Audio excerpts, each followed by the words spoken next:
At sinabi ng Panginoon, sapagkat ang sigaw ng Sodoma at Gomora ay malakas at sapagkat ang kasalanan nila ay napakalubha. Naku naman. Na magagayo, nagpaulan ang Panginoon sa Sodoma at Gomora ng asupre at apoy mula sa Panginoon na buhat sa langit. At ayan po, sinira na po ng Diyos ang Sodoma at Gomora. Ayan. At ang kalapit na bayan doon.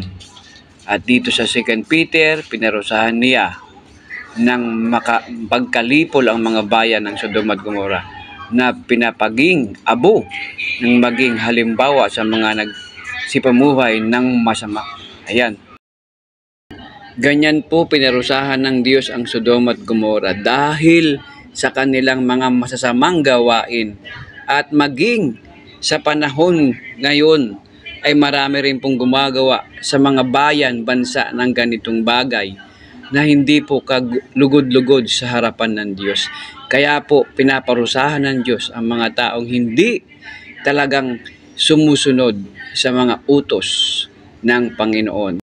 At kung mapapansin ninyo, ang asawa rin ni Lot na hindi sumunod sa utos ng Diyos ay tumalikod, tiningnan ang bayan ng Sodoma at Gomora, kaya naging haliging asin. Kaya sana ay hindi maging hindi sana ito tularan ng sino man sa atin hanggang sa kapanahunan ngayon. Iba lang ang kanilang kapanahunan, ngunit pareho din po ang mga gawaing masasama sa panahon na yan at ngayon. Hanggang dito na lamang po at maraming salamat sa inyong panonood. God bless you po sa inyong lahat.